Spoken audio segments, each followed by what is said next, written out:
This is the Things You Should Know podcast, and I'm Andy Ngo. I'm releasing this episode as huge swaths of the world population are experiencing state-enforced stay-at-home mandates in response to the Wuhan coronavirus pandemic. I know so many of you are hurting financially. In addition to the impact on the lives of vulnerable populations, the economic impact for all of us will be devastating. During this time, I'm continuing to work on stories and releasing content. Thank you for the support you have and are providing to content creators such as myself who depend on crowdsourcing. I'd like to apologize that it's been so long since my last long-form interview. 2020 is a big year for me, and I can't wait for you to see what I have planned.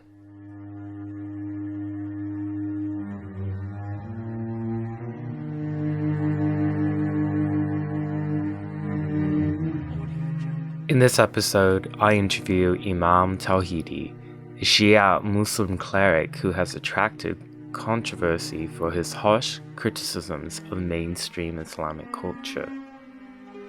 His supporters call him the Imam of Peace, while his detractors accuse him of so-called Islamophobia. Among many things, Tawhidi is known for being an outspoken critic of CARE, the Muslim Brotherhood, and U.S. Congresswoman Ilhan Omar. I interviewed him in person from Miami, Florida.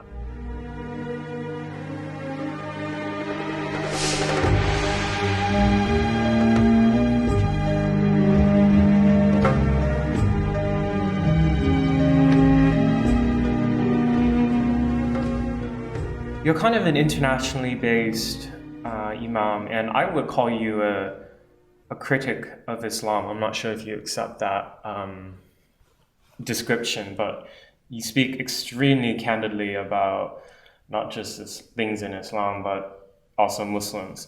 And so, you've gained many followers in particularly United States because of your vocal opposition to American Muslim figures like Ilhan Omar, Rashida Tlaib, Linda Sarsour. So I want to focus on that, and I kind of want to work through these three women and other people and why it's important for you to speak out as you do. So most recently, I guess, Ilhan Omar is probably the most well-known by this point of those three. And you've spoken against her a lot online and also have made certain innuendos and insinuations. So I want to give you the opportunity now to share what is your problem with Ilhan Omar. Okay, well, thank you very much for having me on, Andy. To begin with, I am not a critic of Islam as a religion. I am a critic of certain brands of Islam, because Islam is not just one big block of people that follow one ideology. We are very different from each other, which is why ISIS, who are Muslims, kill Muslims like me. So I'm not a critic of praying and fasting and worshipping. No, I'm a critic of beheading and chopping off limbs and flogging. But that's what CARE would say. No. CARE, for example, say that they're against Saudi Arabia and they're against the terrorists, and but they themselves are no different. They are the Muslim Brotherhood. So an extremist being against another extremist doesn't make them a moderate. CARE are terrorists. Them going against another terrorist doesn't make them less of terrorists. And when I say this, obviously, I mean their designation by the UAE and Muslim Brotherhood in general. And they are tied to that. Okay, I'm going to play devil's advocate. The critics in the Muslim community who are skeptical of you describe you as just a sectarian partisan, that your agenda really is to make Sunni Islam look bad as a Shia cleric. Is that accurate? I think whoever looks at the facts will realize that I am nowhere near sectarianism. For the simple fact that I was trained by Sunni imams And I memorized much of the Quran in Al Taqwa Mosque in Perth, Western Australia, which is a Sunni mosque.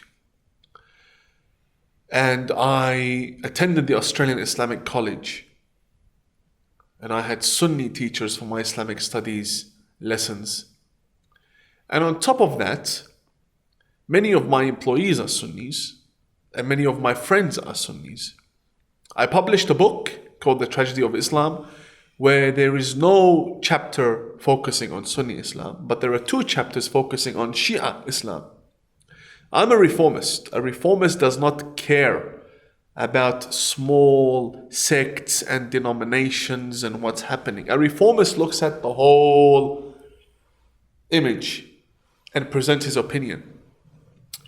When we criticize ISIS, they're Sunni. When we criticize Al-Qaeda, they're Sunni. When I criticize Taliban, they're Sunni. Criticize the Muslim Brotherhood, they're Sunni. Ilhan Omar, Sunni. Linda Sarsour, Sunni. So if you're telling me by criticizing them, I'm being sectarian, well, I also criticize Iran and I also criticize Hezbollah. And that's in my book, and that's been, on record for many, many years. So for someone to call me sectarian, they are the ones with the sectarian mentality, not me, because I'm criticizing both Shia and Sunnis. I never criticize Saudi Arabia without Iran or without Hezbollah. So I'm not sectarian. I understand why people think I am. But hey, Shia Islam is made up what? 15% of Islam? Most of the terrorist organizations listed in the designated terrorist list around the world are Sunni. So what do you want me to do? If you're telling me don't criticize Sunnis, that means don't criticize ISIS. That means don't criticize any of the fanatics. I say no, we'll criticize them and every other fanatic from every other denomination. That's what I do, and I'm not a sectarian. So a moment ago, you just described yourself as a reformer, but I've also heard you say... Reformist. Reformist. What's the difference? A reformer is someone that wants to reform the whole religion. I believe Islam can never be reformed. A reformist tries to reform a specific case. It's more of a title rather than a movement, rather than an agenda, rather than an actual active, let's say, process of going out to society. Reformist is something personal. It's speaking about the individual themselves. I'm a reformist. I believe it's more to do with my belief rather than my actions. A reformist believes in working on the mentality of those around him, starting with himself, working on the liberation of the individual mindset rather than trying to change the texts that have already been memorized by millions of Muslims. I don't believe in changing mosques. I don't believe in changing books. I don't believe in changing any of this because it's not realistic. It's not going to work. And no Muslim who's devout will accept a reformed brand of Islam. So why waste my time? Well, you just named off the list of jihadist and extremist Muslim organizations. How are you going to affect change or combat those groups if you can't make changes to these things you just listed? No, the thing is, it's not one body. When I began speaking, I said Islam is not one body. It's not one book. It's not, one mosque. It's not one school of thought. These extremists I speak of, they come from different schools of thought. If we want to change and bring about change, then we need to target all of them. And we can't. Care is on one side and ISIS is on another side. Saudi Arabia is on another side. Iran is on another side. They don't believe in the same books or even the same interpretation of the Quran. So to think that if we change certain books, this whole problem would be solved, that's not realistic. They're not even going to accept it. But you cannot deny that Muslims like me, Muslims like, for example, Rahil Raza, Kanta Ahmed, we exist, like Majid Nawaz, and we're not extremists, and we're not fanatics. So Muslim individuals can change, a religion cannot. So you've been really vocal in your criticism to Ilhan Omar. Tell me, what does she represent to you that merits public criticism? Ilhan Omar is a agent of Qatar in Congress. And I will prove that very soon. To me, she is pushing a Muslim Brotherhood agenda. She is the voice of care in Congress. She's anti-America. She lobbies for a lighter sentencing for ISIS recruits. She voted against blocking terrorists from getting life insurance. She recently, in August, I was the one who broke the story, where she praised Hormuz, which is a telecommunications company in Somalia, the main financier of Al-Shabaab. I was the one who broke the story, and then people started to point it out. And I broke it on the Times of Israel in my blog. I believe she's an Islamist, a threat to national security. I don't trust her, and I think she's working against America. That is how I see things. I can't help it. That's my brain, that's how it works, and I've been right all along. What do you mean when you say that she is an agent of Qatar? It means she's funded by Qatar, she is owned by Qatar, she is a Qatari asset, she is there to further their interests, she is there to share vital information, and if I'm lying, she should sue me. So you stand by those comments? Oh, of course. Okay. And if not, then she should deny. What makes her dangerous to you? The fact that everything I said, one of them is enough. Do you think that she is an authentically religious person? No. Ilhan Omar? Yes. No way. Why? No way. But the hijab. No, man. No, hijab doesn't make you religious. Just like my turban doesn't make me a good man. No, we have many women who wear the burqas that are the worst the Muslim world has ever seen. Even the wife of Prophet Muhammad, Aisha. And again, they're going to say sectarian. What kind of a devout Muslim dances in pride parades? Which devout Muslim does it? Which devout Muslim supports abortion? Which devout Muslim dances? Which devout Muslim hangs around with her married strategist? Which devout Muslim would even put her name, as marrying her brother? Which devout Muslim would do that? Some would say a moderate reformist Muslim. Well, she doesn't hang around with moderate reformists. She hangs around with care. These are extremist fanatics. They're the ones. Look, no one's telling her, you have to be devout, therefore don't do this. She's the one who says, I am the devout one with my hijab. She's the one that says, I represent Islam. So don't say one thing and then do another. What kind of a devout Muslim woman wears lipstick and all this jewelry? I want women to wear jewelry and lipstick. But don't tell me you are pro-Sharia and you're doing what is against Sharia, showing your hands and short sleeves. This is against Sharia law. So my concern is hypocrisy. Don't be a hypocrite. What are your thoughts on Rashida Tlaib? No different. She's also a Qatari asset, but of less importance than Ilhan because of her hijab. Why is the hijab so important to Very Qatar? important, because Qatar is a fanatic Muslim Brotherhood, Hamas funding state. Symbolism is everything for them. What do you think of Linda Sarsour? She's next in Congress. She will run very soon. Very, very soon. And what's her agenda to you? Same as Ilhan, if not worse. If not worse. The real leader of care in America is Linda Sarsour. It's not Nihad Awad. They all take orders from Linda. And if I'm lying, let them deny. Say one word. I've been tagging them online, tagging the Qatari embassy, tagging every media organization that is funded or associated with Qatar, tagging every foreign minister, politician, tagging Ilhan, Rashida, Linda Sarsour, tagging them all on a daily basis. 24 hours doesn't go by without me tagging them and directly accusing them of being Qatari operatives in America. And they haven't said one word or denied it. And they can't. And they should sue me if I'm defaming them.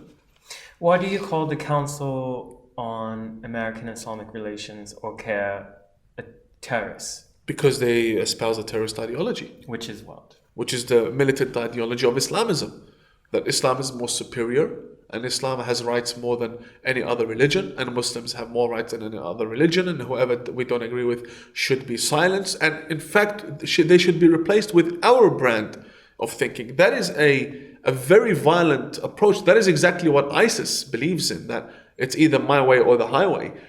And the only difference between CARE and ISIS is the fact that ISIS have weapons. CARE believe in the same books as ISIS. Same books. Same interpretations of the Quran. Same Bukhari. What's been really surprising to me in the culture wars, which I write about a lot, particularly Antifa, the militant enforcers of political correctness, is that they've become allies with CARE, or at least people who are on staff with CARE. CARE Oregon, or Portland, Oregon, where I live, is a relatively new chapter, and I see that Rose City Antifa, which is the Portland Antifa group that claims responsibility for beating me, they retweet content from the head or one of the main staff people of CARE Oregon. And I see that repeated in other Antifa chapters across the US, but it's representative of a larger far-left allying with hardcore Islamists. Why does that happen? Where are the shared goals? A militant ideology means those who embrace it are militants. You see, let me give you an example. How do Muslims in a mosque just get up and go join ISIS? How does that happen? Because the cleric is teaching them a jihadi ideology. That cleric is also a jihadist, because he's the one who's causing these kids in his congregation to go and join ISIS. And this is no different from Antifa, no different from any other terrorist organization. And I do believe Antifa is a terrorist organization. These guys, they have an ideology. It's an ideology of violence. And they have different methods in promoting their ideology and pushing it forward, furthering their interests. They're very similar. Antifa believe there's some massive corporation that's running the country, the corporations, and therefore they're fighting for the freedom of the people. Antifa is an atheistic movement, though. Yeah, I know. But when you tell them, they say, oh, the patriarchy, or this, or that. They claim there's some movement out there that's running the government, and they're out there to free and liberate and anti-fascist, the fascists are in control. The same with the Islamic extremists. We're here to liberate the world from what's out there. And you never really know what's out there. They don't tell you, they don't put a finger on what's out there. They just want to yell and push and fight and get angry, riot. But ultimately, their goals will collide with one another. They have already collided. Ilhan Omar was at an Antifa protest just a few days ago. You think that was her? That was her. It's her face. I'll show you a picture. Did you not see that picture? I've seen the photos that people say are her. It remains to be seen. I know she's denied it, so I have to put that on record. She denied it, then she should show us the old boarding pass. When did she land? Do you really think Ilhan Omar was going to miss Trump being in Minnesota? Look at this. Who is this? Point is, I believe it's her, and she's a liar. And if it's not her, then she should show us the boarding pass. Look, I get accused many times of being in certain places. And all I do is I look for the boarding pass. And these days it's all electronic. And if I can't, look, she can't say I can't share itinerary for safety reasons. It's passed, you already landed. You know, you already landed. What safety? So you can always show us just what time did you land. That's it. And I do it all the time. Whenever someone accuses me of being in Saudi Arabia or Iran or whatever, I show them, no, this is my itinerary, this is where I was. Do you remember recently the Women's March had brought on Zara? Yeah. And Zara's extensive social media posts showed that she expressed support for jihadist terrorism, religious theocracy, and the caliphate. Did that surprise you? No, in fact, she's very honest. Yeah, I respect people like that.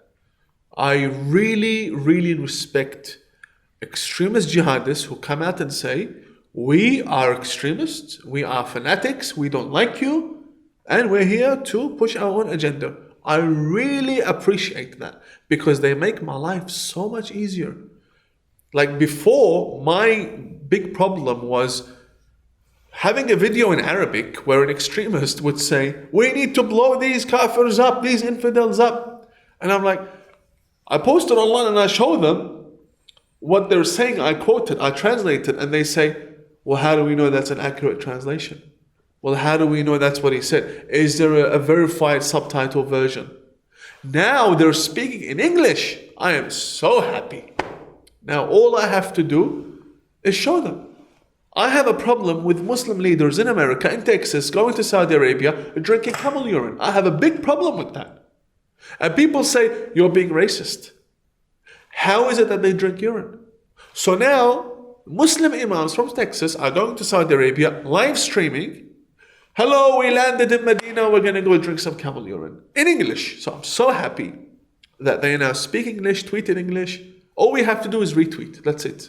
Make my life so much easier. And there's no taqiyya in that. That's straight up, they'll tell you. We are fanatics. Both Sunni and Shia. Do you have any thoughts about any of the Muslim leaders in the UK? Oh man. The Shia side, they're controlled by Iran. The Sunni side are out of control. Because the Shia are more intact. They have a clerical system. A marja'iyya, they follow ayatollahs. The Sunnis are much larger community, very hard to control, run by councils and so on. They're fanatics. I mean, you're an international figure, so we've been focused so much on Muslim figures in the US. Let's try to bring it to Australia, where you spent a lot of time. There was Yasmin a few years ago. To me, as an outsider, I viewed her as the kind of like the Australian Linda Sarsour. Yeah. And except she seemed to be not as good as hiding her tracks with her communications with hardcore She's Islamists. A nobody that the left-wing media What's her full name? Yasmin Abdul Majid. And she's Sudanese Australian, right? Yeah. She was on television all the time. It's this Muslim voice, hijabi woman. She was on the ABC. It's like CNN on steroids. That's Australia's problem. No, she's a nobody. They were trying to groom her to run for politics. And she was too honest. She kept saying that, Sharia law to me, nobody cares what it is to you. We care what it is. And she says, to me, Islam is the most feminist religion, and so on. So she couldn't shut up. And then she said, Australia is like an abusive boyfriend to me. And she insulted the Anzacs, our soldiers. And then she said she's leaving to the UK. People like that come and go. No impact, no influence, just a big mouth and a pretty scarf. That's it. What are your thoughts on hijab and veiling in general? Yeah, I don't have a problem with women covering their hair. I don't have a problem. I cover my head with a turban. I don't have a problem with people wearing what they want to wear. I have a problem with women being forced to wear stuff. Most of the women in my family wear hijab. Most of them wear hijab. In fact, all of them wear hijab. When I say most, that's because there are some relatives I've never met, so I don't know. I do know, because we're a big family, so I don't know what relative might not wear one, but I do know that all women related to me by blood, all of them wear the hijab. My mother, my family, all of them. They want to. Good for them. So then, doesn't it make you happy that big companies like Nike and women's organizations like Women's March feature... To me, that's business. That's not an ideology. Nike doesn't have an ideology.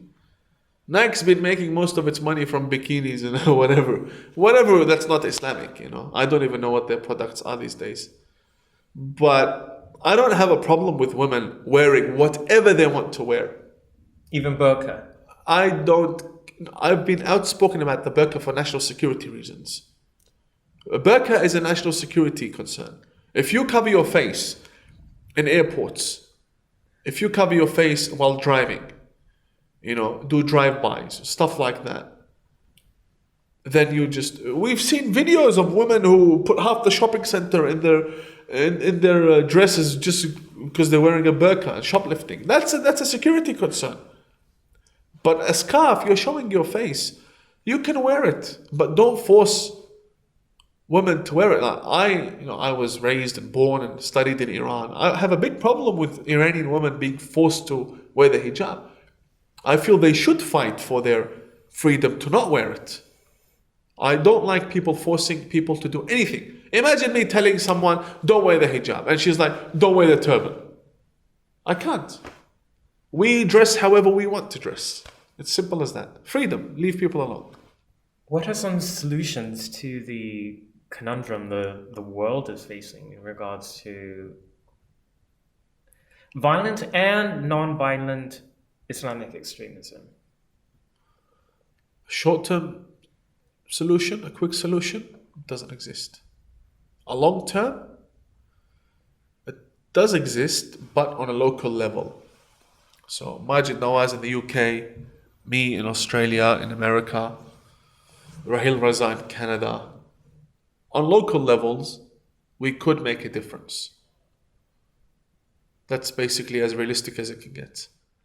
What are some actionable things that can be done?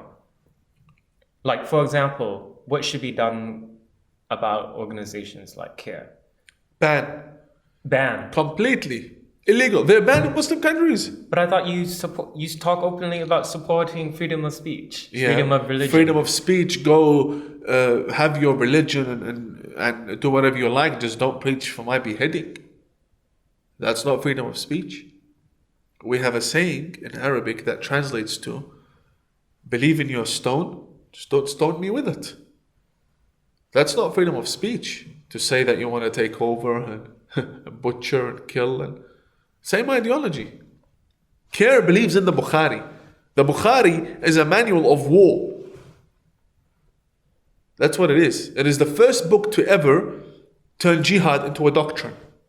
There was no actual book of jihad before the Bukhari, 200 years after the Prophet Muhammad. They were the ones who turned all those developments into an actual doctrine, Bukhari. And CARE believes in it. That's not freedom of speech. That's war. Big difference. Freedom of speech is me saying, I don't like you. All right? So freedom of speech is me saying, I don't like you. Or me saying, I don't believe that you can be born gay. Right? That's freedom of speech. It's not freedom of speech when I say, come, I want to take you to the 5th floor, I'm going to throw you off. That's not freedom of speech. That's you going to call the police on me immediately. We need to distinguish between these two.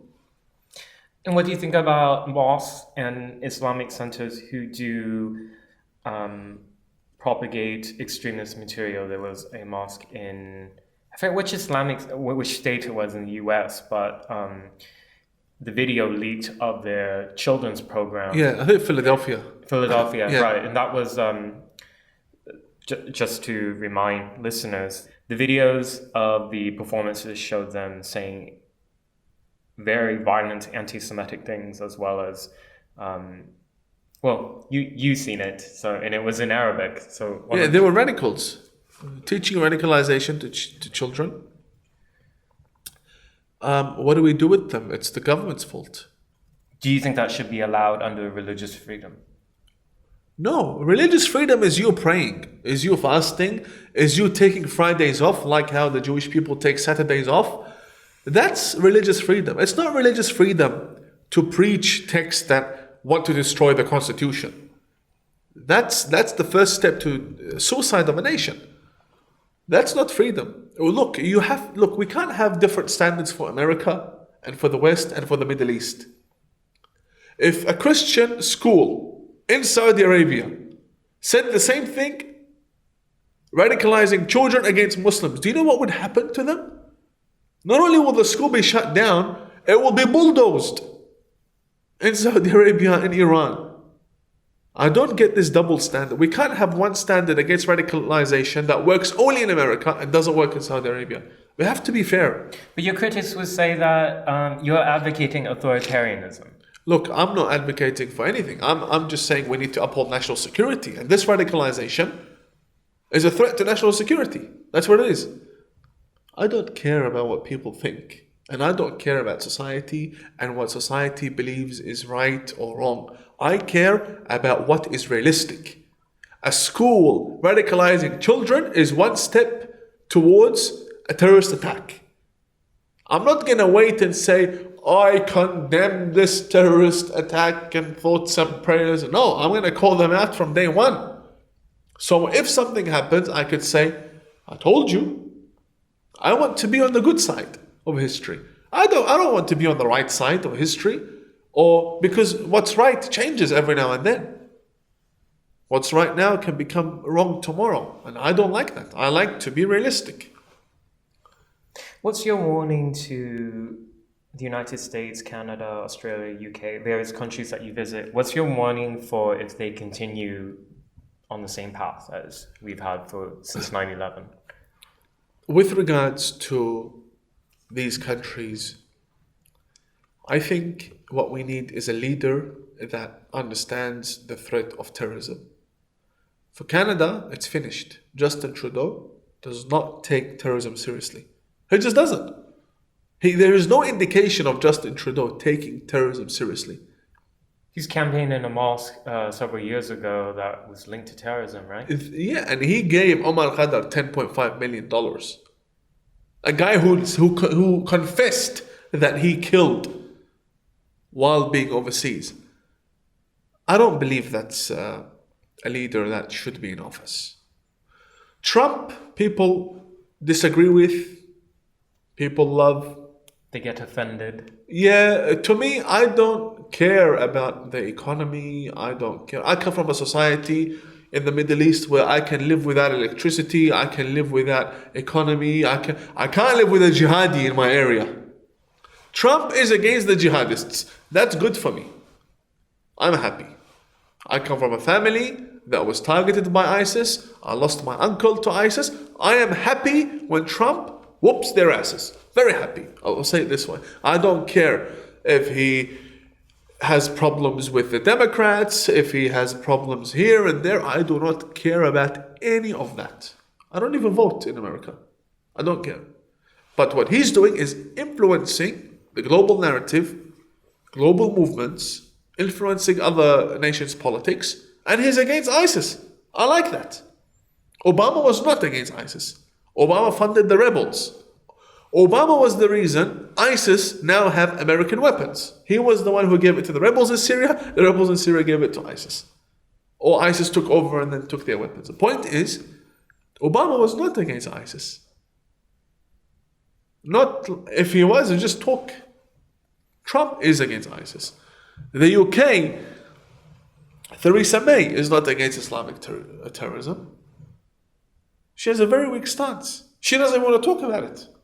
When something happens, she says, oh, this is sad. She has no active policy. When I say a leader is not against terrorism, I don't mean they like terrorism. I just mean they don't have a real policy against terrorism. They rely on the CIA or the intelligence services, and then that's it. They get a briefing and then they make a press release. That's not being against terrorism. That's you being an actress. Trump has a policy, and he said, I'm going to bomb the shit out of them. Excuse my language. That's a good policy. I like that. It's not a policy when you're sitting in your office and the intelligence agencies or whatever, they come and they give you a briefing, and then what should we do? And then you say, what do you think we should do? And then you sign an order and that's it. That's not being against terrorism. That's you not having time for the real threat on this planet. More threatening than climate change. So how do you respond then to people on the left who bring up that, well, in the West, it's been white supremacists in recent years and the far right who have killed more than jihadists? They're selective in the data. So in the US, they start counting after September 11th, for example. They will also sometimes include anecdotes from like New Zealand. But I mean, these were large-scale massacres, and they say this is evidence of uncontrolled Islamophobia. What's your response? White supremacism does lead to terrorism. The far right and their activism does lead to terrorism. So does the far left, such as Antifa. All of these extremist groups need to be called out, and they're no different than ISIS. The only difference between the Christchurch terrorist And any ISIS militant that walks into a church and shoots is difference in religion, difference in ideology, difference in political motives. They are all the same. They all have a manifesto, they all have an agenda, and they all want to have the same or similar impact on society. And they all believe they are doing the right thing and they're heroes, or they expect to be heroes, to be seen as heroes. So I think it's not an issue of what we consider to be a terrorist attack or not. It's the very action that takes place and what led to it. All extremism should be condemned. All of it should be rejected.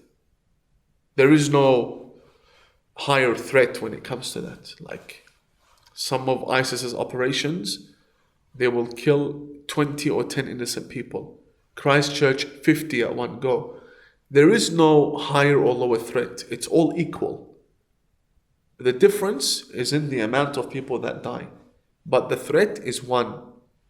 The opportunity to kill innocent people varies from time to location to strategy applied. But the threat is one. What do you think about the response of the Prime Minister of New Zealand at the time? She was quite hailed in the international media as somebody who showed a lot of respect for Islam. Well, at the end of the day, she's a politician. What she did was good in the eyes of the Muslims, in the eyes of the Muslim world. She definitely guaranteed her re-election. And, I believe she was sincere. Then again, why would you have all reporters wear hijab and all police officers wear hijab? And that's a bit too much. Like, there are Muslim reporters. I saw people were taking pictures doing the one finger salute. Yeah, I mean, it's ridiculous. That's going overboard. Like one terrorist attack and the whole country it looks like it's a Muslim country. That's not right. Stand with the good and move on. I mean, Thank you very much for your time. Thank you for having me, Andy. My pleasure. Appreciate it. Thank you. And that was Muslim commentator and author Imam Tawhidi. I want to take a moment to thank you again for those who support me through Patreon, Subscribestar, or PayPal, particularly during these uncertain times with the Wuhan coronavirus. Thank you for seeing the value of my journalism and my work. Stay safe, stay well, and I look forward to reading your feedback.